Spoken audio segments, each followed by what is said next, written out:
bandiraɓe tedduɓe bandiraɓe am yoɓe mbimi wimi e wimami musidɗo mon guiɗo mon Bowlimbal Fall ne yewte en yewtere 16ɓere tindol yero doro jallo dikkiri jommolo eɗen jaare e Jamal Billo e nder hirde Hammadi Yenni Eli nden Hammadi Yenni Eli haali ɗum ko boni jangti ɗum najore o hucciti e yimɓe laamu arɓe jamde ɓe o yenni ɓe ha o tampi jikku bonɗo fof o fawiɓe o ɓoori ɓe neɗɗagu haalaɓe o fuɗɗiri yennude ɓe o wi faandi tiimi ɗo ko bonɓe ɓe wona moƴƴuɓe ɓe kono nde min nani inde politique min pari jalo e jambere min nguuri mettudi kono min ɓooyi suurade goppe politique sabu on bonnat politique mabɓe ko ngesa ba Allah hulaka cehilagal ala e ɗam renaka ko ɓe reerɗuɓe ɓe jonetake ɓe sunagu jaali yiiɗoɓe cuuɗa añoɓe punta waroɓe cuuɗo ngulloje ha janayse woyoɓe ɗo jalni jaloɓe ɗo woyni ɓe ganda yurmade ɓorniɓe koltu jejjiti neɗɗagu haaloɓe moosa ndumto mbaɗa moojere fiyoɓe ngoya toñoɓe gullito wuurɓe e ƴiƴam elteniɓe rewɓe jala bone pobbi congoji baroɗe dagnuɓe kaɗadi gonɗinɓe jamfa tafoɓe maalde ceetto ko jiyani nanani haaloɓe ko mbaɗata waɗoɓe ko kaalata haaloɓe ngoonda fotoɓe mbakko lutdoɗo hanani duumiɓe e penale wuurɓe e doole janane suuɗoɓe goonga yeynoɓe penale diiniɓe laamu siɓotoɓe wasɓe hoyɓe beeli honiɓe windere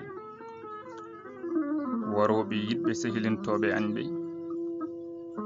haɗoɓe joom hakke dokka mbo handani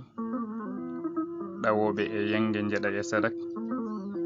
tagoɓe jibdu serdoɓe funeɓe nodditiɓe kisal wuyɓe ñawoore nonduɓe merere ɓe merere halki newiɓe haala mettuɓe baɗe fodoɓe temedere ciina gotel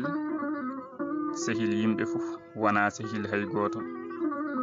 nden to ɗe ɓe julotoɓe haala somotoɓe peeje andata ko ɓe jiiɗi ɓe goppatama e ko jiɗɗa a nanata ko mettuma a heɓata ko nafma so a yenniɓe ɓe jala sa haali gonga ɓe mettina ɗaminiɗo ko sehil ɗamtindiɗo ko gaño huno ko bonni boddi jamfa bonni politique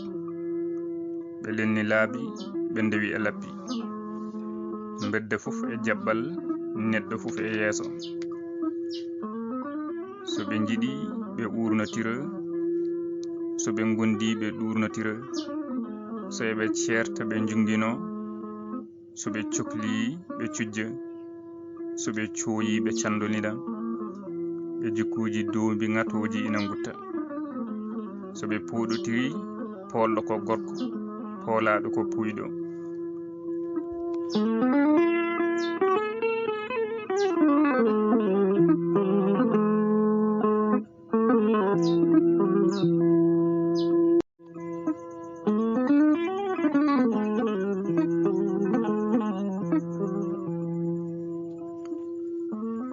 nden Hammadi Yenni laamu ngu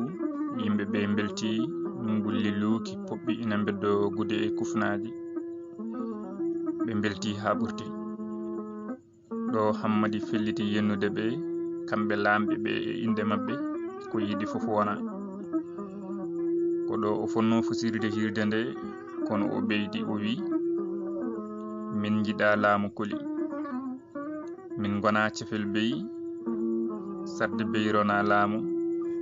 so ardima ne nunɗata min jiɗa laamu bundu woto ardo taƴa gurdam woto sawdo jalare dam reeno woto yaɓɓulaci am min jiɗa laamu gundu min jiɗa laamu koli malal mon bo maletake gite no naatɗo nder jeyge, piiɗo yummo soki bamum, huɗa kuddi jinnaɗo, gorba dadi dattake, dawnateɗo ina hirdo,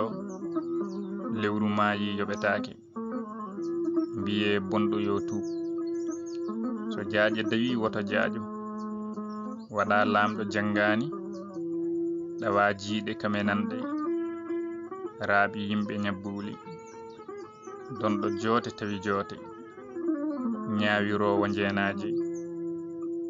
bonni dewle taƴi endam, rona laamu jangani, ardori ko ha bonna, mbiye ñawɗo yo safro, ngari mbi ina ƴama billo, Allah ɗawi on debbo, koɗo Hammadi jufniri hirde mum.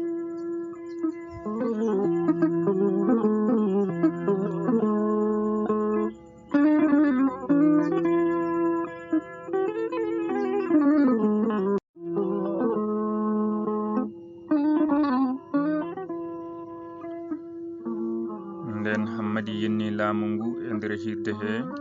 Allah e jinnol ngol ɓurtude, mawɓe wuro ɓe e kuye mumen kuli woto laamu ngu nangude ɗumen sabu jinnol ngol. Ala ko haali nangude Hammadi, ɗum ko hunde fellitande. Nden hirde nde fusi yoga e yimɓe ɓe kalani Hammadi wonde so o yaltani nokku o ko yaawi, laamu ngu nangan bo, sabu won e yimɓe laamu ɓe arɓe e hirde he naniri jinnol ngol noppi mumen, te jinnol ngol mettiɓe gonga e gonga, koɗo kulol ɗeɓi warde Hammadi. ɗon e nder jammagu ngu o felliti dogde, o yalta diwan ɗen gure fof gila laamu ngu nanganimo. Kulol ngol yejjitanimo waynade billo booli, o yejjiti hay moolo makko mbo o lolliri, ancinimo naalankaagu e kala ko takki e mum, dikkiri woƴa dandude fittandu mum. Nde gertoɗe dillata weetndogo, tawi ombo dari e laawol o ferani gure goɗɗe, ombo felliti e ɓernde makko woppude kala ko wiyete naalankaagu, o wonta yimde neɗɗo saka yennude ɗum, ala ko haali yennude laamu. Ɗum noon bandiraɓe tedduɓe, ko ɗo jiɗɗen yowirde, so jomiraɗo newni hande ñalande arta, yo Allah rokki en wurde e wurdede, sellude e sellirede, gonen e jaam dumoɗen hen.